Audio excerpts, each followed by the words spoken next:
Gold found. It was June 22, 1850. John Lowery Brown, a Cherokee Nation citizen, was the first to document in his journal the discovery of gold in what is now Colorado. Brown was one of many Cherokees swept up in the California gold fever of the mid-19th century.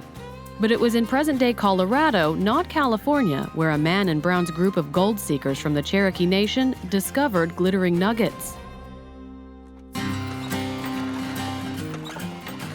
More than a year before this legendary discovery, news circulated throughout the continent about the legendary El Dorado in California.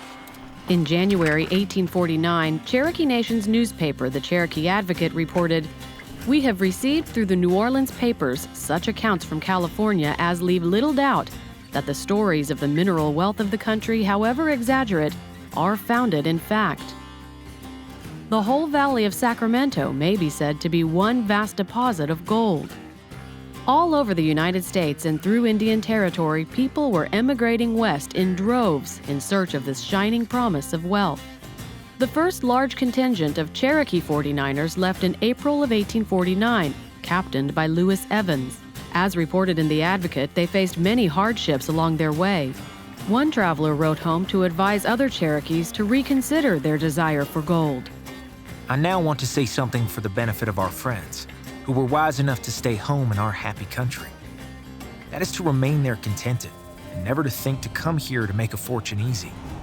For should they come with all the good health and good luck that they could possibly wish, yet when they get here, the privations, troubles, and disappointments to be suffered will outweigh all the gold they dig." But many Cherokees already had experience with gold mining in their homelands in the southeast. And still other potential Cherokee prospectors hoped this was their opportunity to amass a fortune large enough to buy back their traditional territory that they had been forced to leave. So in spite of these warnings, another party left the Cherokee Nation the following year to find their fortunes. The young John Lowery Brown was a member of this faction, which called itself the Cherokee Immigrating Company. Brown recorded the happenings of each day in his journal, from the time he left present-day Adair County, Oklahoma, until the party reached the Northern California gold mines. It was midsummer in a creek near what is now Denver that Brown would inscribe "Gold found" in that journal.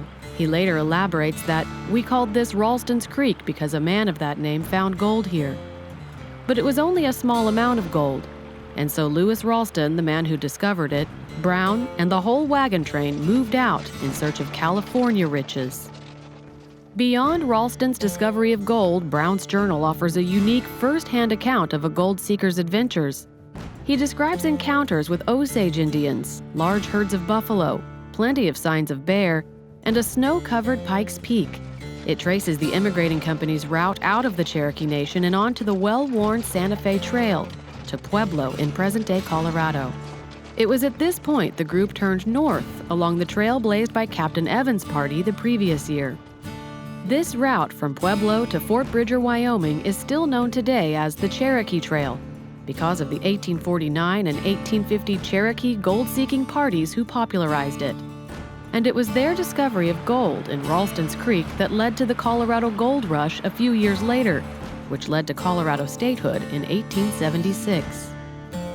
Gold in Ralston's Creek did not pan out as plentiful as other areas in Colorado, but that area still bears Ralston's name, while other points along their route pay homage to the Cherokee trailblazers in search of a better life.